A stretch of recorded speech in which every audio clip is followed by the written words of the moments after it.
Meu marido está impotente por problemas de saúde. Somos casados há 45 anos. Por mim, não teria mais relação sexual. Estou pecando? Não está pecando. Se o teu marido não tem mais condições de potência sexual, né? E você não se importa, não há pecado. É uma decisão do casal, entende? É uma decisão do casal neste caso. Não há problema de pecado nisso aí.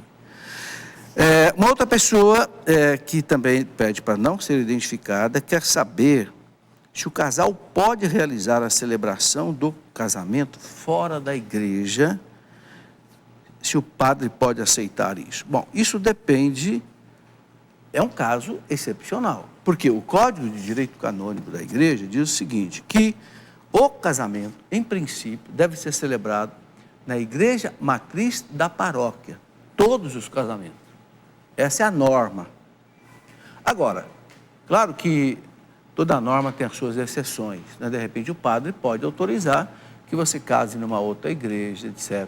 Então aí o pároco vai definir essa questão. É claro que ele já tem também a orientação do bispo. Então aí converse com o pároco para tirar essa dúvida, tá certo? Fernanda, que é de Paulínia, São Paulo, ela diz que não é sócia contribuindo à Canção Nova, pergunta assim, gostaria de saber sobre padrinhos de casamento. O noivo quer convidar o único irmão para padrinho de seu casamento, e o irmão foi casado na igreja católica, se separou e casou novamente na igreja evangélica, sem a nulidade de seu casamento na igreja católica. Tanto ele como sua esposa, atual esposa, cunhada, não acredita na fé católica. É válido convidá-los para padrinhos pela consideração com o irmão. Bem, aqui eu vou me limitar a explicar o que diz o Código de Direito Canônico da Igreja. Sabendo que o Código é o estatuto, vamos dizer assim, da Igreja. O Código diz assim, que só existe padrinho no batismo e na crisma. Casamento não tem padrinho. Casamento tem testemunha. Qual é a diferença? Para o padrinho, no batismo e na crisma, a igreja exige que os padrinhos estejam vivendo de acordo com a fé da igreja para poderem ser exemplos para os afilhados, de batismo e de crisma. Casamento, matrimônio, não tem padrinho, tem testemunha. A pessoa vai apenas ali, olha, eu testemunho que fulano casou com fulano, sem nenhum impedimento. Bom, então eu entendo que aí no caso de padrinho de casamento, não há a mesma exigência, a gente chama de padrinho de casamento, que na verdade é testemunho. Não há a mesma exigência que você tem com o padrinho de batismo e de crisma. É o entendimento que eu faço. Então, é claro que evidentemente é melhor escolher uma testemunha, tanto é que o povo chama de padrinho, de madrinha, né?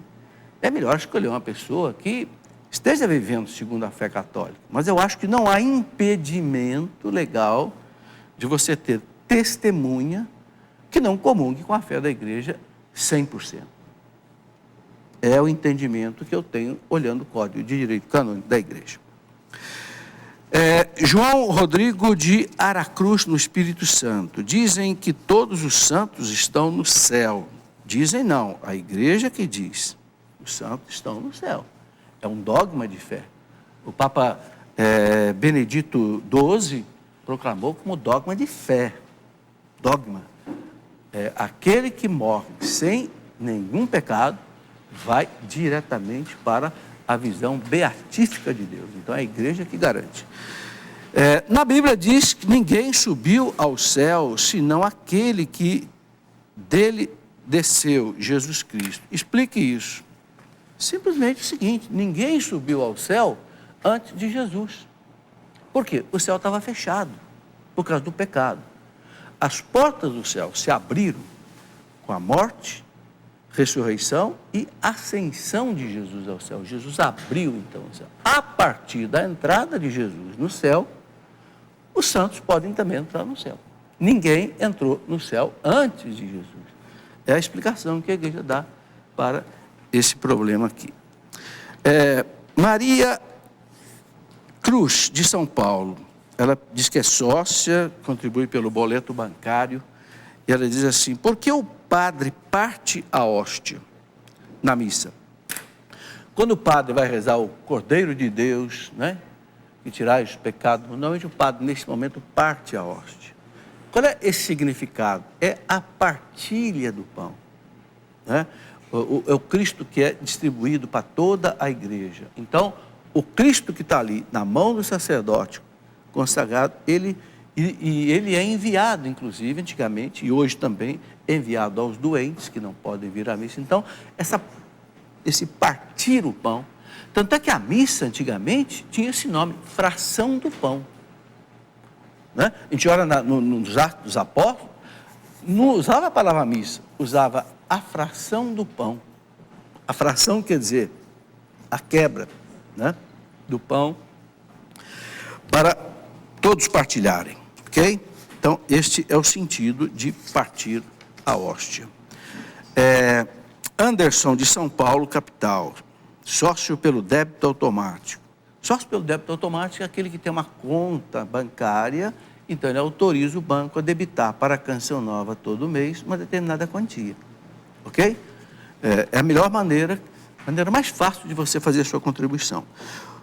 O sócio quer saber, ele é católico, foi convidado para uma seita secreta, como deve proceder? Olha, a igreja não gosta de coisas secretas. A igreja, em princípio, ela quer tudo à luz do dia, tudo aberto, nada de coisa secreta. Porque coisas secretas, muitas vezes, pode dar margem a erro. Então, a igreja prefere que a gente não se associe a uma loja secreta, a uma instituição secreta, a uma seita secreta. Ok? Outra pessoa que pede para não ser identificada, ela pergunta o seguinte: qual deve ser o procedimento dela diante do marido que é envolvido no espiritismo? Bom, veja bem, se você casou com ele sabendo que ele é envolvido no espiritismo, você agora tem que respeitar a posição dele, não é? Evidentemente, se você é católico e quer trazê-la para a igreja, deve trazer. E como fazer isso? Não adianta ficar brigando com a pessoa, não adianta fazer o confronto, não adianta. Você tem que primeiro rezar pela pessoa, você tem que fazer penitência pela pessoa, porque a penitência é que nem uma alavanca. A igreja compara a penitência a uma alavanca, né? Aquele físico Arquimedes, grego, dizia: dai-me um ponto de apoio e uma alavanca e eu moverei o mundo. Né? Então o jejum, a penitência, a mortificação funciona como uma alavanca. Né? Para quê? Para tirar o pecado, para converter a pessoa. Por isso que a gente, né, quando vai fazer um encontro de conversão das pessoas, pede para rezar, ir à missa, fazer penitência, jejum. Então, reze por ele e converse. Sabe, a gente precisa mostrar à pessoa aquilo que você acha que está errado na fé da pessoa. Né? Então, pega, por exemplo, a fundamentação sobre o espiritismo, que não bate com a doutrina católica, e mostra para a pessoa. Entende?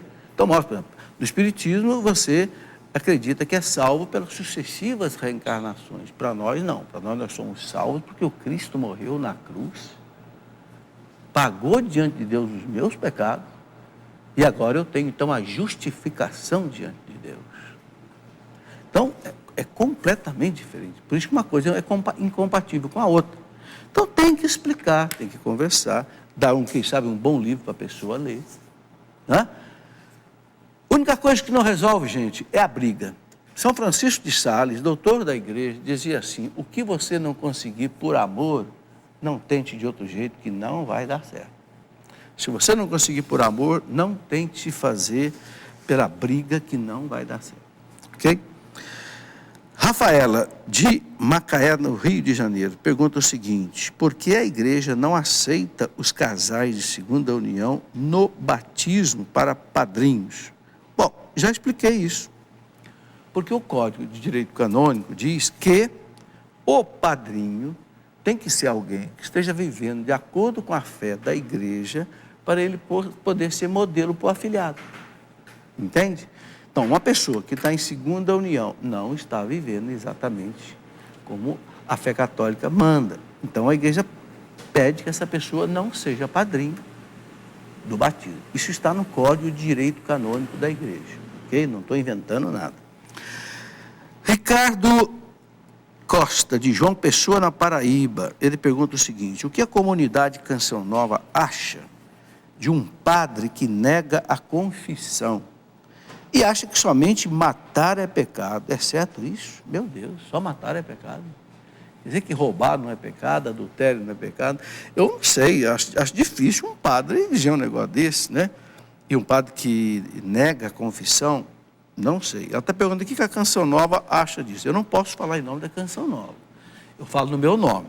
Bom, se é exatamente isso que você perguntou aqui, né? Um padre que nega a confissão, é uma coisa muito triste. Porque uma das coisas mais importantes, uma das missões mais importantes do padre é confessar. O padre é um alter Cristo, é um outro Cristo que tira o pecado do mundo. Cristo veio ao mundo para ir. E aonde que o padre tira o pecado do mundo? Na confissão. E se o padre não quer confessar, não devia ser padre. Padre que não quer confessar, padre que não quer celebrar a missa, não devia ser padre. E acha que somente matar é pecado. É claro que está errado. Nós temos 10 mandamentos que, se não forem obedecidos, é pecado. Está aí. A pessoa que pediu para não ser identificada comprou uma casa que a moradora anterior fazia culto ao demônio.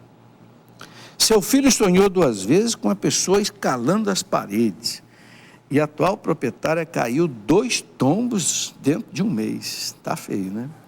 Existe a possibilidade de acontecer algum mal com os novos moradores devido ao que acontecia antes na casa? Olha, é para isso, gente, que a igreja recomenda benzer a casa. É exatamente para isso.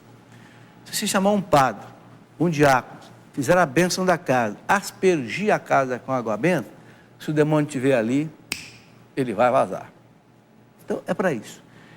E a igreja recomenda que todo ano você benza a sua casa. Pelo menos uma vez por ano, traga o padre na sua casa, né?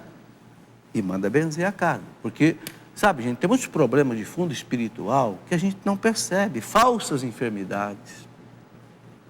Sabe? O inimigo põe na cabeça da gente preocupações que não existem. E que às vezes leva a pessoa até uma enfermidade. Então, benze a casa, chama o padre, chama um diácono, com água benta, faz uma boa oração na casa, é o que a igreja recomenda.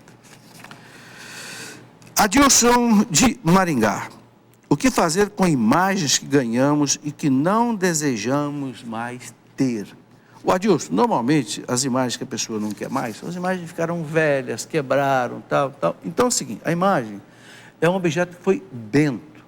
Ou seja, é um sinal sagrado, né? É um sinal sagrado, é um sacramental. Então, não jogue no lixo, não jogue em qualquer lugar, isso não deve ser profanado. Então, você deve dar um fim nela, de modo que não haja profanação. Ou você enterre, ou você guarde num lugar que ninguém vá jogar por aí em qualquer lugar, entende? Dê um fim nela que não haja profanação. Esse que é o pedido.